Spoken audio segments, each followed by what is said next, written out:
Ladies and gentlemen, welcome back to another episode of Couple of Nukes. As always, I'm your host, Mr. Whiskey, and this is being recorded a bit late, actually. Normally, my episodes release at 0500 Eastern Standard Time, but this will be dropped in the late afternoon EST. But that is because at 0100 this morning, I got back from Japan after some canceled slash sabotage flights. That being said, I am here recording because today at 1600, 2 years ago, between 1600 and 1700, was when I left my aircraft carrier that I was stationed on and started the transition to civilian life. In honor of that, because today was an episode release date and it happens to be that 2 year anniversary, I wanted to host an episode where I just did a little bit of reflection and conversation. It's a solo episode, nothing too crazy. Like I said, it's just going to be me reflecting observations and stuff. And this is going to be combined with the perspective of a lot of the veterans that have hosted on the show.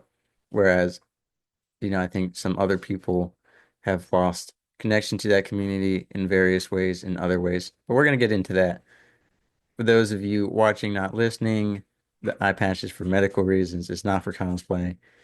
And speaking of, my episode covering Japan will be the episode after this before we get back into the non-solo and guesting episode. So be on the lookout for that. I'm not going to get into the details on why I'm wearing it until the future as necessary only.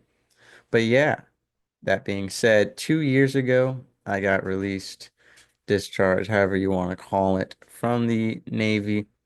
And yeah, my military journey is one, I think, like many people, where honestly, it wasn't my choice. And every chief, who has ever existed pretty much will say, well, no one held a gun to the back of your head and made you sign a dotted line, right? You chose to do that. But again, in my situation, I think in a lot of situations around America, I was 17. My parents kind of said, you're doing this, and that's that. Of course, you have the right to refuse to sign, right? But when you're 17 and your parents are telling you to do it, a lot of us fall into that situation where we're going to.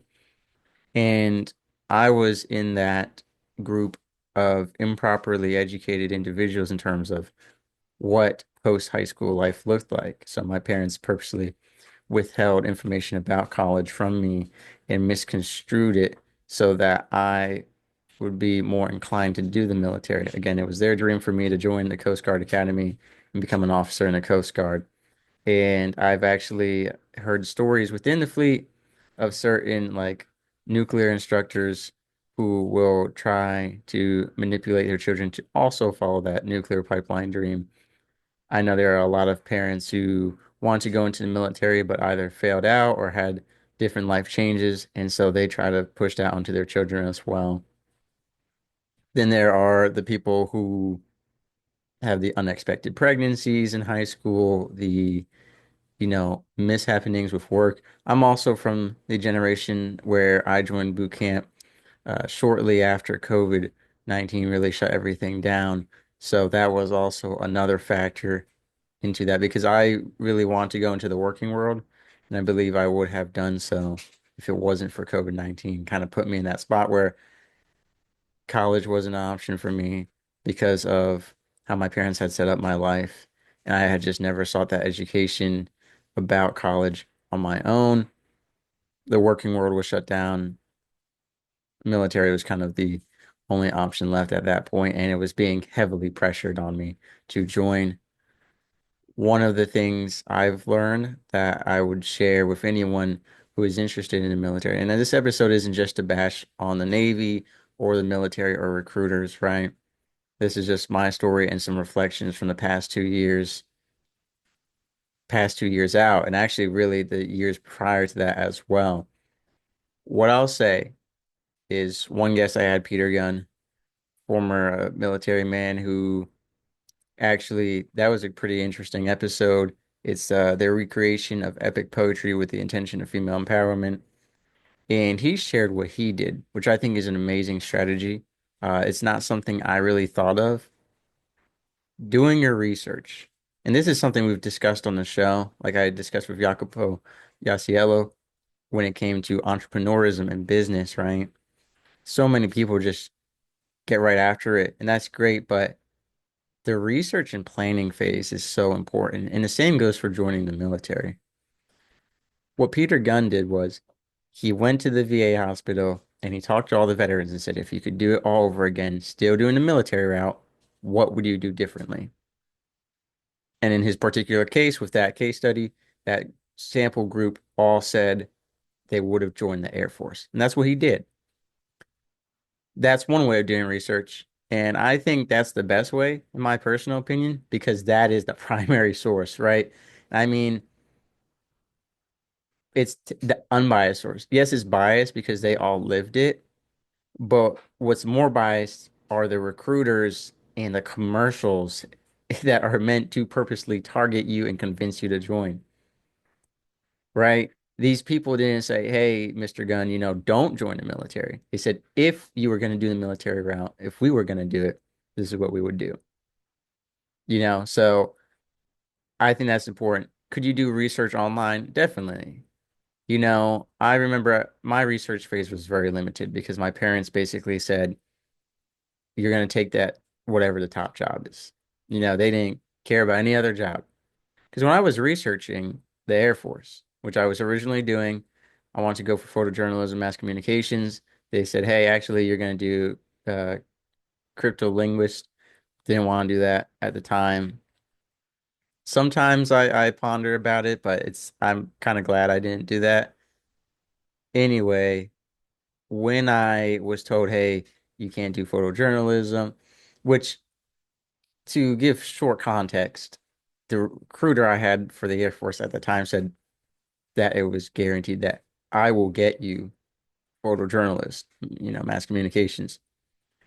The day before I signed the final paperwork, he goes, oh no, I meant if it was available, but there's no billets for it. It wasn't a matter of ASVAB score. The ASVAB score was high enough that they said, hey, we want you to be a cryptolinguist, right? So it wasn't a matter of that. He suddenly twisted it up to, hey, if it was available. He didn't start with that. Just like I've learned to read the fine print on military ads, in big font, I'll say, join the Navy today and you can get up to $147,000 bonus, whatever, right? They offer all kinds of different bonuses for all the branches, as far as I know. Up to. That's a very important part right there that everyone always kind of overlooks because the big number is in larger font in a different color, or sometimes they'll say it in a different section of the poster or whatever ad it is. That being said, he had said, hey, you want to do photojournalism? All right, welcome to the Air Force. This is what we're going to do to train. This is your sign out day. This is maps, blah, blah, blah. The day before, maybe it was a few days, but I remember I was just about to go to maps, sign the paperwork, ship out soon. Nope. It was He goes, no, you're going to do crypto linguist. And I was like, no, I'm not doing that. You lied to me, so thanks for that. Goodbye, buddy. He was like, wait, wait, wait, wait, wait. Please reconsider, and you can look at other jobs if you want. And that's what I did. I actually looked at other jobs. I was infuriated with him, but said, yeah, all right, you know what? Let's look at other jobs. If we can't do photojournalism and we don't want to do crypto linguists, let's look. And I started researching. They had almost everything you could imagine, from store owner to mailman to pest control to construction, everything civilian side but military side, with medical benefits, dental benefits, the pay, the rank, right? Parents said, no, you got to take that top job. So that kind of cut my research phase short. I looked at a few jobs and then parents were like, nope, you have to take that top job. Otherwise, you're a disgrace to the family and it's a dishonor to your own abilities and intellect. Here's what I'll say on that. I think that is foolishness. I think that is pride. First of all, not even my own personal pride. It was their pride at stake because they didn't want to say, oh, their child was a pest control specialist in the military, because that was like belittling to them. Here's what I'll say. If you're someone who's in high school right now, or in the adult world and you're thinking of joining the military, who cares what job you did? All right. If you're serving the country by helping support the military, it doesn't matter if you're on the front lines or if you're a mailman or pest control, right? You are doing your part, right? You are earning those benefits and you are contributing to the support of the military, right? Someone has to do it. And if you are capable of doing it and you're going to get a career out of it or a well-paying job with benefits, why not? And that's not to say it's going to be easy. I know plenty of topsiders or, those other positions that they still work on weekends or holidays sometimes. They still have long hours sometimes. They still deal with the same military BS when it comes to paperwork and this and that, right? So I think if you let outside sources like your parents or family or friends shame you for wanting what they consider a lower position in the military because of its job responsibilities and title, don't allow that. That was something that really I struggled with because I was like, well, if I can have an easy job in the military, I didn't want to do the military, right? So if I'm gonna have to do it, can I at least pick something I want to do? Because I didn't want to be a nuclear operator. Again, I want to be photojournalist. And then after that, in between photojournalism and nuclear operator, there was a lot of other jobs that I would have rather done. So I think that I wish I had been more independent thinking and had the ability to think independently so I could have made that decision for myself. But I didn't have that. And unfortunately, I let the pressure and the parental control get to me. And that's how I ended up being a nuclear operator because then I switched the mindset of, all right, I don't want to do this to begin with, but might as well get this job that they're presenting that has the most benefits, right? Because if I'm gonna, take this job in the military, then at least I'll take the best one. That was a huge mistake. Not because of that idea of embracing it and accepting the situation for what it was. I think that is a good mindset to have. All right, if we're gonna have to do this, might as well full send it right. The issue was that there weren't extra benefits to being a nuclear operator, honestly. Long term, and this is going to be universal, right? Not everyone's a nuclear operator, but for any job you're doing in the military, if you are taking it not because you want to, but because you think there are extra benefits to it, you need to really consider those quote extra benefits. I was told that being a nuclear operator would be extremely beneficial to me civilian side. That is only true in the case of the blue collar industry or specifically staying in the nuclear field. In blue collar industry side, it was specifically 12-hour shifts or rotating shift work only jobs for the most part. Even the nukes who went to Amazon or Google or Facebook, most of them that I was in communication with at the time when they had those jobs were working 12 or more hours a day. When you actually look at the benefits, you can take a nuclear operator and you can take a mailman. I know I keep using that example. I have nothing against the mailman and I'm also not like super supporting of them for any particular reason, right? It's just another job in the military. But I remember this specifically because we had a first class petty officer on base who was a mailman, and he was in charge of a team of sailors who would do the mail. And often he would be sitting in there on his phone just watching other people do the mail. And I thought to myself, I said, this guy outranks me, so he's getting more pay than me. He's getting the same medical benefits as me. He's getting the same dental benefits as me. He's getting the same when he gets out, he'll get the same VA treatment, you know? So what was so beneficial about being a nuclear operator, other than quote the sign-on bonus, which now the sign-on bonus I got as a nuclear operator is almost what you get for just joining the Navy nowadays because of the retention and recruiting crisis. So I know that was an added benefit, sure, but long term, not really. Um, I also think it's easier to rank up outside of the nuclear field. A lot of people talk about how easy it is to rank up in the nuclear field. I'd have to disagree. I'd have to say that based on what I observed during my time in looking at the rank up examinations for E4, E3, E5, E6, I saw a lot of other rates all having mass promotions and then nuclear operators not having many of those. Very few ranking up off the exam. So take that with a grain of salt. I didn't serve full time on a submarine, so I know they say it's easier to rank up in a submarine. I can't actually speak on whether that's true or not. From what I saw in the aircraft carrier, it wasn't you could star re-enlist, but that's different than ranking up off the exam. That's different than ranking up by working hard at your job.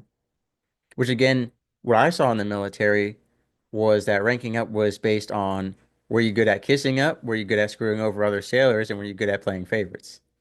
That's honestly the promotion cycle I saw in the leadership power flow that I saw. And that's not to say it doesn't happen in the civilian world. Anyway, I digress. I want to focus back in on the benefits. So, at the end of the day, like I said, if you're joining the military, we all have the same medical and dental benefits. And honestly, if I'm switching away from mailman. If you're pest control specialist, and you're a nuclear operator, and you're both leaving the military, and neither of y'all plan to continue in the field that you did in the military, both of y'all have the same exact hiring chance, essentially. Some companies might be more inclined to say, hey, this person was a nuclear operator, they're smart, they learn fast, compared to the pest control person. Or half the companies will just say, "Oh, cool, you were a nuclear operator, and that's interesting.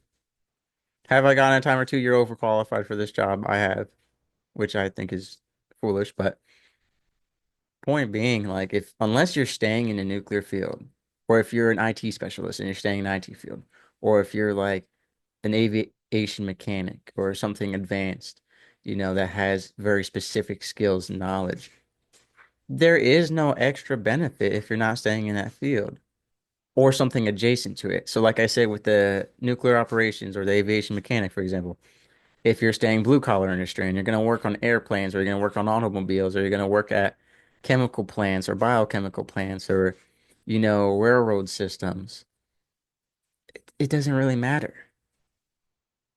And same with all the branches. I mean, Marines, Army, Navy, right? They all have their little quirks and different benefits, so to speak. But at the end of the day, the VA is universal across those branches.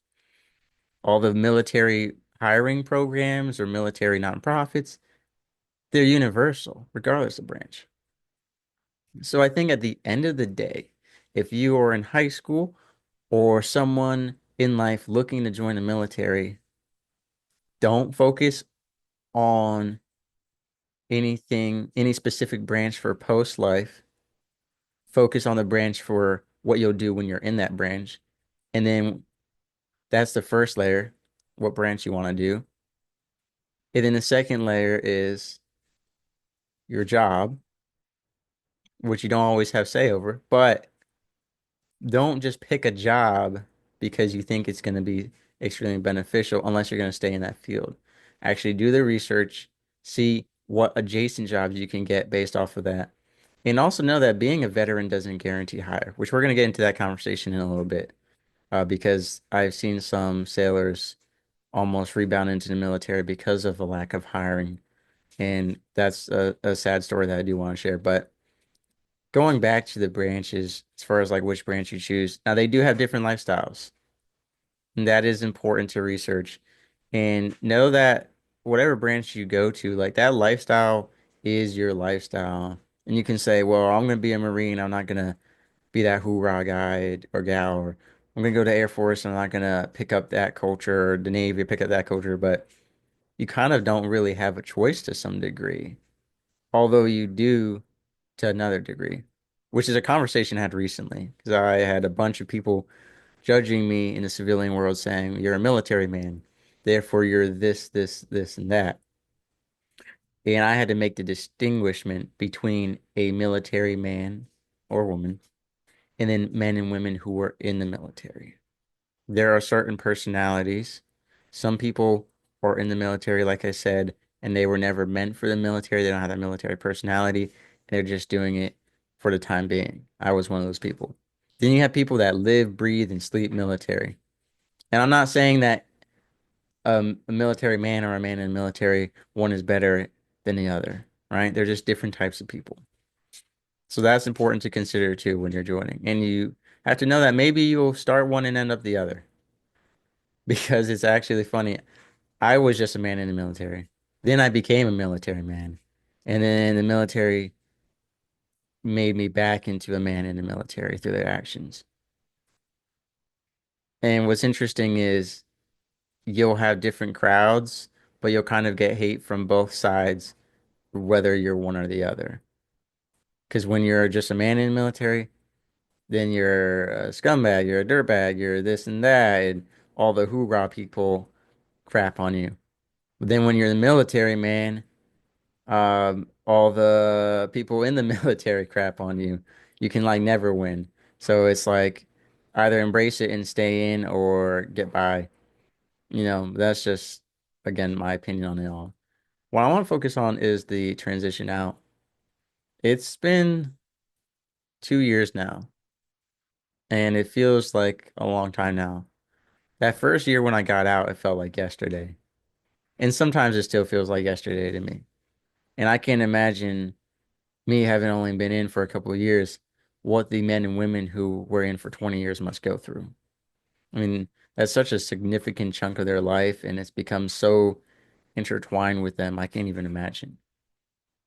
Because just a few years that I did, you know, were a huge part of my life, especially I, like many young men and women, we joined straight after graduation, and it just becomes like who we are right after high school.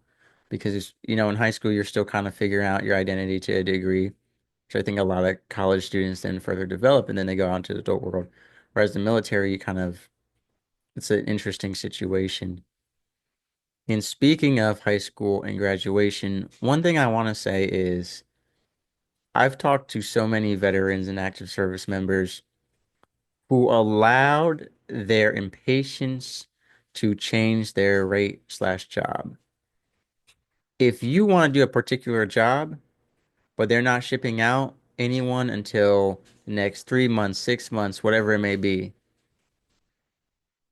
I highly urge y'all to wait.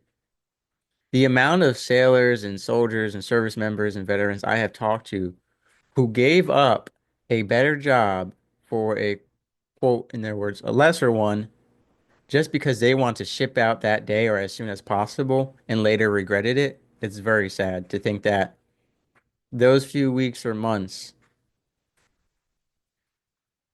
were worth completely ruining the next few years of their life. And I get it. Some of us don't have a place to stay or an understanding family or friends, and we really do need to ship out right away. But if you can try and make arrangements, I highly encourage y'all to do that because I think just picking in the opposite sense, picking whatever job, just saying, give me whatever, I just want to go. Don't don't give them that much power over your life, right? It's supposed to be a mutually beneficial relationship. And obviously it's not, but it's supposed to be a relationship where you work for the military, they compensate you and give you other benefits, and it's a mutually beneficial relationship. And both of y'all are serving the country and protecting the country and helping other people. Yeah, we don't always see that, but definitely try to have as much say in your life as you can. And that's one of the biggest issues I have with the military, me personally, is that there are enough spots and billets, I feel like that most people could have a fulfilled dream sheet. And I think it's that simple. I think the Navy and the other branches just need to say and sit down with a person. Actually sit down for like a couple hours and have a serious meeting where you plan out this person's life and you say, hey, I I want the next 5 years from you. What can we do to make that as beneficial to me and to you as possible. Or we want you to do the full 20. How could we get that? And I get it. People change their mind. That's why I think the smaller segments of time would work better, contract to contract, right? So beginning my contract, for example, I would have said, hey, I want to go through the nuclear training pipeline. I want to be JSI slash SPU. And then I want to go to this place. All right. And then if the billets aren't available, then this, right? Now we kind of do that already, but I want something more extensive and thorough and more specific, if possible. I feel like there are enough we have such a recruiting and retention crisis. Everything seems to be understaffed and calling people back in. Yet somehow, when we all ask for the spot we want, they say that's full. And that could imply that we're all asking for the same thing, but I think that's not the case, you know? So again, even with the cross rating, we've seen a lot of holdups and delays, or maybe it's called cross MOSing in the military, and I don't know, in like the Army and stuff. But in the Navy, great is your job, right? So cross rating is when you transition from one thing to the other.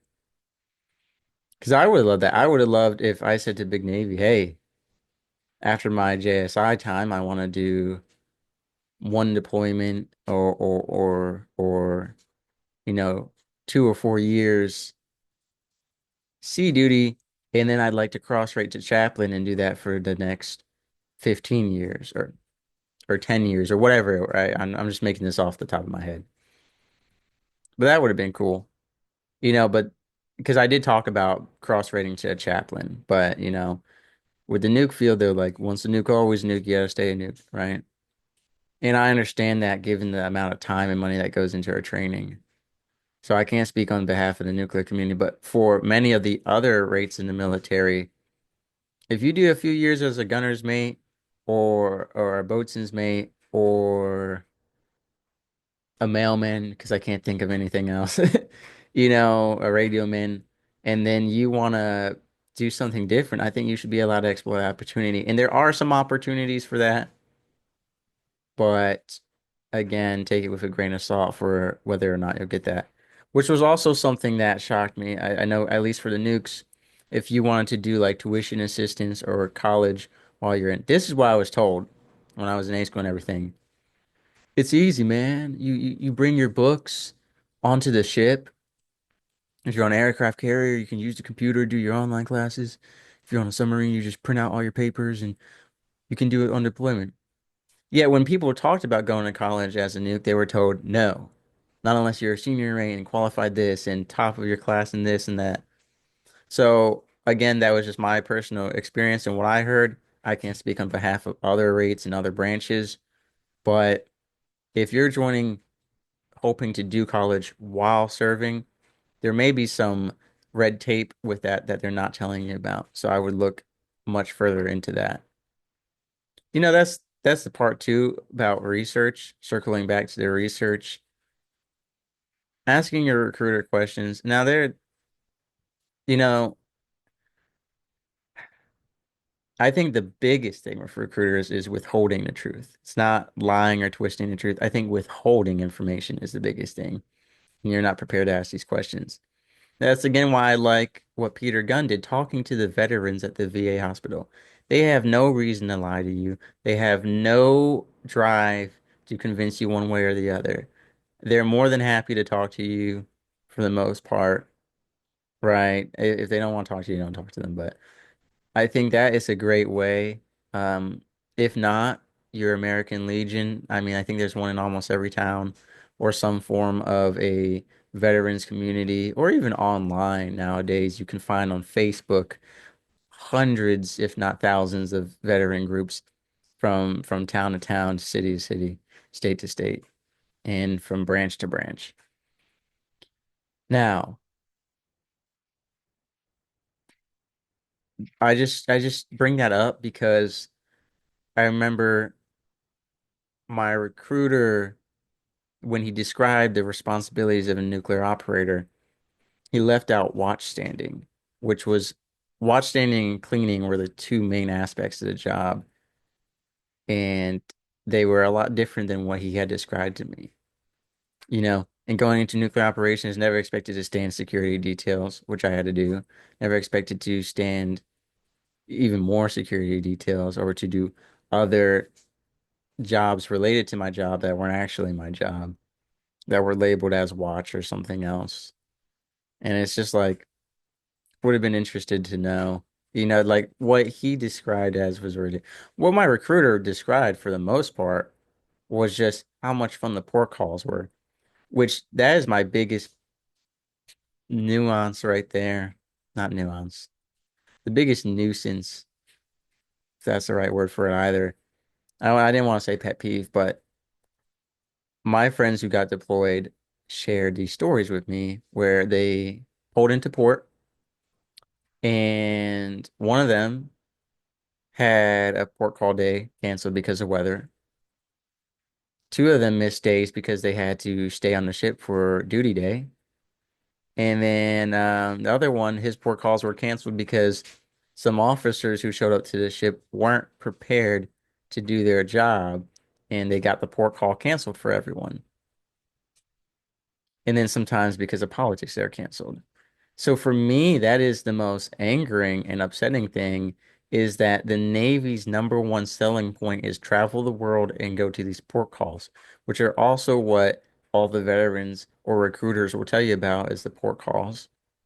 The veterans will also tell you about the other stuff, unlike your recruiter, who will mostly just tell you about the port calls, depending on your recruiter, right? I'm not saying all recruiters are salesmen and women, but most of them are. Some of them are honest, and the honest ones will usually be lower ranking and they'll tell you they suck at their job. That being said, and it usually means they didn't want to do recruiting in the first place. That being said, they leave out the fact that, hey, by the way, your port calls might get canceled. You may miss every one of your port calls. It is a possibility. You may just go straight from home port to your forward port that you're going to be stationed at, and that's it. So something to keep in mind, right? So as you see, as we move along in this conversation here, we've possibly lost our education benefits that we were promised. We possibly lost the port call benefits that we were promised. Medical is always closed when we're free and available when we're not allowed to go. Dental's always dental's not too bad actually. I've had a pretty good time with dental, but medical not so much. So the benefits aren't looking as good as we thought. We get out of the military now, and we think people will just hire us because we're a veteran, and that's not how it works. And I want to share the story of a close friend of mine, a shipmate. He called me up, depressed. Civilian life was taking a toll on him. This was a sailor who, for the past like 2 years, has been counting down excitedly. And then they extended him twice beyond the end of his contract because of some stuff. So he was more than ready to get out. He was so excited. I was so excited for him because I knew how much it meant to him. He had been in for 6 years, I think, maybe more, because they extended him. I think they extended him a total of half a year or so. A few months later, after getting into civilian world, calls me, says, Mr. Whiskey, I think I'm going to go back in and re-enlist or at least do reserves at minimum. And I had to have a real talk with him. I said, shipmate, let me tell you what's going on here. So I don't want to do my podcaster life coach thing on you, but let's look at the facts, man. Your expectation was that the military was the issue. That you were going to get out into the civilian world and suddenly you were going to have the girlfriend, the dream car, awesome job, making a lot of money compared to what you were doing. You were going to be happy, had this freedom, thought it was all going to be amazing. And then you get out and I don't, you know, he ended up delivering packages for Amazon and then maybe looking into being a bus driver. Just couldn't find anything related to his resume. He did a job in the military, but most of it didn't transition over into civilian jobs. So now basically no more experienced than a high schooler getting out who worked maybe a few jobs at in the food and hospitality service industry, right? He's getting out with basically a resume that says veteran and that's it. He's got a bunch of random military stuff on there that doesn't translate to civilian job, right? So he didn't get the dream job. He's trying to go to college, but he's realizing it's not going to be the same college experience everyone else is having that he expected in his head. The romance life, well, the military played a huge part in it, right? But now you're a civilian, so you thought that would just fix everything, but still got to put in the work and time and effort. And now you're in a position where you're struggling to find a job and going to school, so you're still not in a good spot for a relationship. And so you're seeking what the military did offer, which is one of the only good things about the military, in my opinion, is that stability, right? You're craving that uniform, that identity, that positional authority that comes with that rank. Because you get out, whenever you get out, you're no longer petty officer or chief or master sergeant or whatever the other terms are. You're no longer that rank. You're no longer your leadership positions, whatever they may have been in the military, don't matter, right? It didn't matter if you were the leading petty officer or a divisional training unit expert, whatever it may have been, an RDC at boot camp, drill sarge, doesn't matter, right? It means nothing to the civilians. So it's that sailor. I had a real talk with him, and I told him to really, really think about it, you know, because the way he was thinking about it was he was just craving a lot of things that the military gave him that he hadn't gotten right away in the civilian world, but that he could work toward. And I think I'm in the same boat too. I think I'm lucky and blessed by God that I fell into the whole podcasting and entrepreneurism, right? Because that really pulled me out of that miry pit. But I think if I hadn't done that, like a lot of veterans, I would have been in a position where if I want to rely on my resume, I would have been in the blue collar industry, which I was. I was working at an acid plant and railroad tracks. 12 hours rotating shift work, doing days and nights, sometimes in the same week, shifting my sleep constantly, working 12 or more hours, doing stuff that was tied back to what I did as a nuclear operator, right? But that didn't leave me fulfilled because basically I was living the military life, but now as a civilian, only I didn't have a uniform or a rank.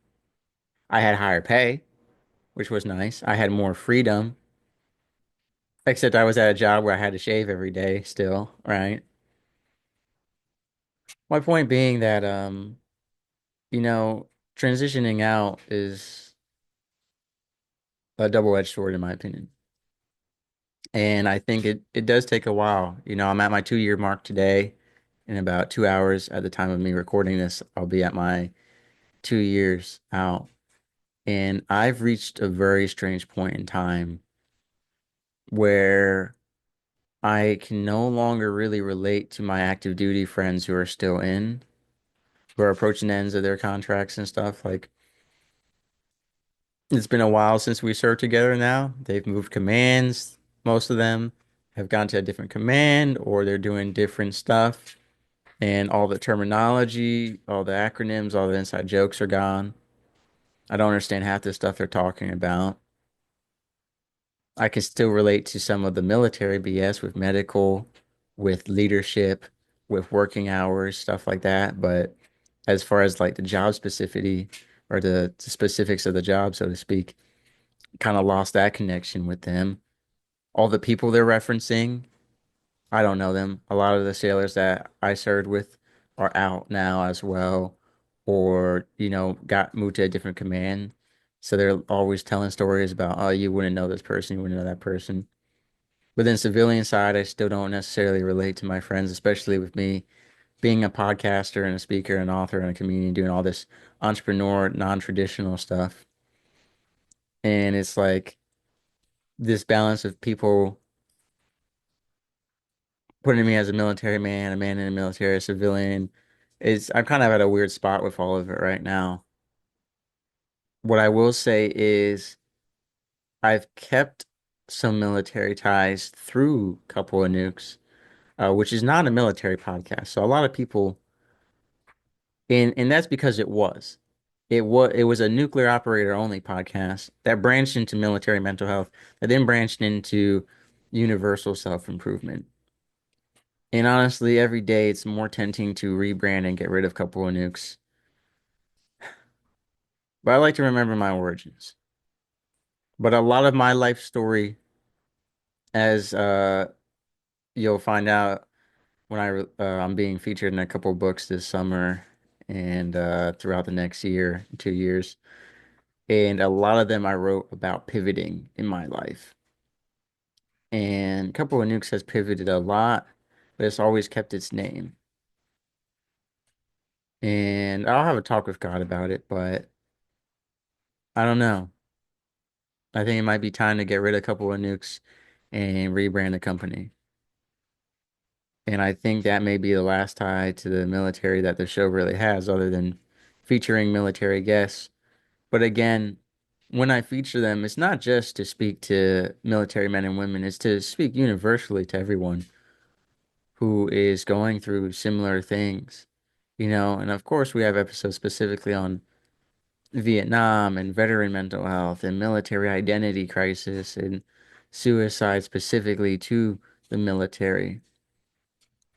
And so that's kind of how I keep my ties to the community.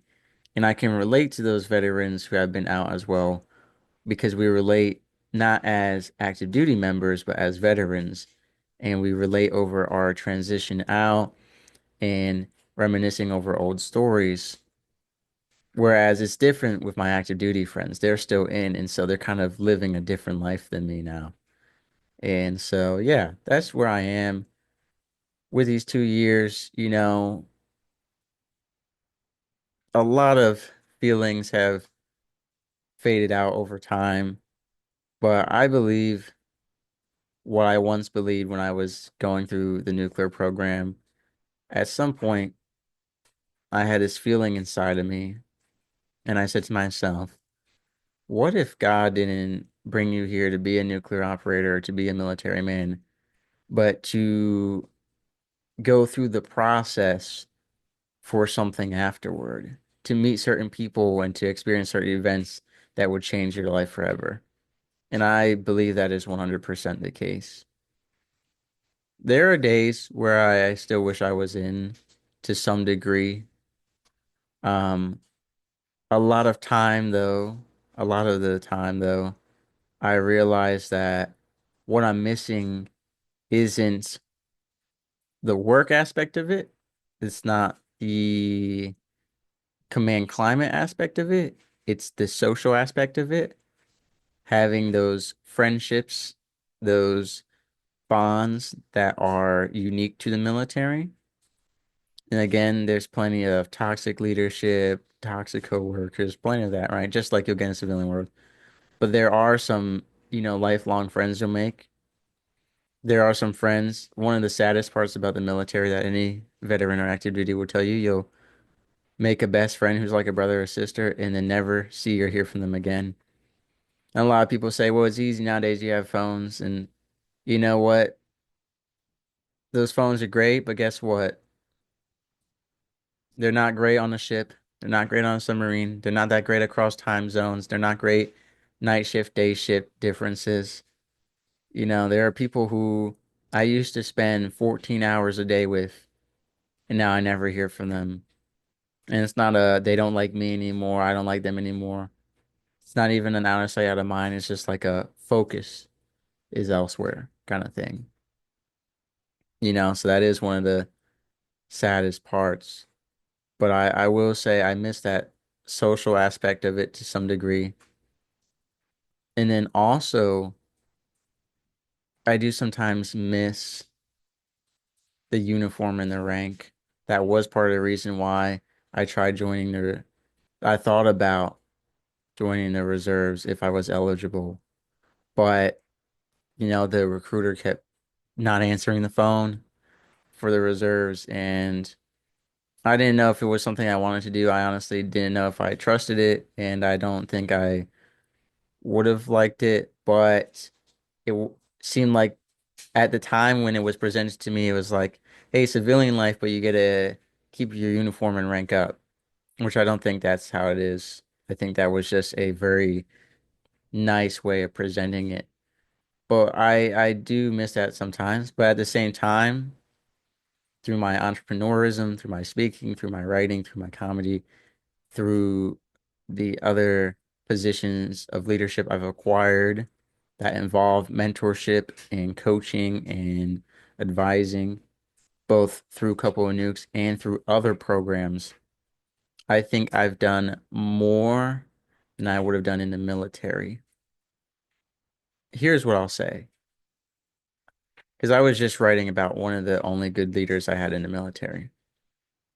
And earlier I hinted at the goal to ranking up in the military, unfortunately, in the current cycle, being one of kissing up and screwing over and favoritism and bribery. And as a result, the best leaders I had who put people first, who put their sailors first, who actually cared about us as human beings, they were the lowest ranking individuals. They had gone to mast for their sailors, they had stood up for their sailors, and they had suffered for their sailors. And they just did not thrive in the military environment. And that's not how it has to be set up. I've spoken on a lot of shows about the cyclical nature of the military, the cycle that continues on, the vicious cycle of the people in power mistreat the lower enlisted, the lower officer, whoever is below them based on their position of authority. Those people then rank up and eventually take over leadership and they pay it forward negatively, right? I always share the story of how we were doing like port and starboard duty days, maybe three section if we were lucky. And I went to the LPO. I said we had the manning to do five section, maybe six section. And here's how we can do it, and here's how we can set it up. And he said, y'all don't have it worse than me. I don't care. I don't care. I had to watch paint dry when I no one cares what he had to do, to be honest. I'm sorry that he had to watch paint dry. I do feel bad for him. That does sound like some stupid military BS. But the point when you're a leader and a parent is that you are setting things up to be better and better for every generation. It's not about you. It's not about how much others have it better or worse than you, right? He said maybe if we had it worse, he would care a little bit, right? But he didn't care. He said, y'all already, quote, have it better than I did. I'm not going to work or put in any effort to make it even more better for y'all. That's not what being a leader is about. That's not what being a parent is about. That's not what being a mentor is about. But unfortunately, like I said, all the leaders, the cycle of military becomes the people who have no other options or hate their lives or enjoy abusing power stay in the military and creates this cycle. I had a dear friend of mine, a shipmate who's still in, when he tried to break the hazing cycle on his ship that the senior and rates were doing to the new recruits who would show up to the ship. He got told he was a fake senior in rate, that he would be one of the new recruits, and they started trying to treat him like them, saying, if you're not going to use your power how you can by tasking off everything to other people and just making them do your job, then we're going to do that to you. He tried to break the cycle and he got resistance. That is the issue right there. I mean, that is a perfect example of why the military is self-perpetuating this just retention and recruiting crisis and just this environment of leadership that is awful, that is so focused on screwing over everyone and making their lives, their own personal lives better and not partaking in responsibility, but tasking everything off to everyone else and then screwing over the people who are actually good leaders. And I see a lot of the people with the potential to be great military leaders actually get out because there's more for them to do. I think that I am capable of doing more as an independent podcaster, an entrepreneur, author, and writer and speaker than I would have ever been able to do in the military because of that culture of putting down people who want to actually help others and be good leaders, because of all the red tape, because of all the people higher up, because of the limited size of the impact you can have. And again, that's not to minimize and say, hey, if you're a leader of a small group, that doesn't matter. It's a small impact. No, you could save a life. You only need one other person in a group to have an impact. But I think that a lot of people with that good potential for leadership end up getting out because they recognize that they can have a much bigger impact in the civilian world. But I'd love to see it where it's set up so that the military is full of great leaders who they don't push down on other people to raise themselves up, as Don Gleason shared in our episode together, but they pull people up along with them. And I know this episode probably came off as just like a little rant and tangent of me complaining about the military. Like I said, I'm just reflecting on it after 2 years of being out of the military at the time of this recording. 2 hours from now, exactly from when I took the drive. I got released between the hours of 16 and 1700. Drove to Savannah, Georgia. It took a while. I think there was traffic or an accident, and it took like 8, 9 hours. I didn't care though. But I do remember it didn't seem real. Felt like I was just going on leave or liberty, that I would get a call back at some point. One thing I will say, do check up on one another. If you're a veteran, do check up on your active duty, partners. I know we already discussed in this episode about how the time zones get in the way, the working shifts get in the way, focus on the mission. And I got to hold myself accountable. I haven't been reaching out to everyone I ever served with, and I don't expect you to either. But at least for a lot of those people, you know, even if it's just praying for them or thinking about them. Like I've got some good friends I haven't talked to in years, and I know they're out there doing stuff, as far as I know. And we'll see each other when we see each other. I'll get a random text or call from them sometimes, or them from me. And then months will go by, but that bond is like we get back together, and it's like when that time apart never existed. So something to think about. But to recap, if you're going to join the military for whatever reason, thoroughly research it. Think about the lifestyle. Think about post life, especially. And I mean, especially do that if you're only going to stay in short term. If you're staying in 10, 15, 20 years, you got more time to think about that. But definitely, if you're just going for 4 years or 6 years or 2 or 3 years or 5 years, I would definitely focus on the civilian benefits, which again, a lot of military stuff doesn't transfer over. So keep in mind what does or what field you specifically want to go to and what job will line you up with that field. Talk to veterans, talk to active duty members. They're more than happy to share their knowledge with you, their stories with you, their experiences.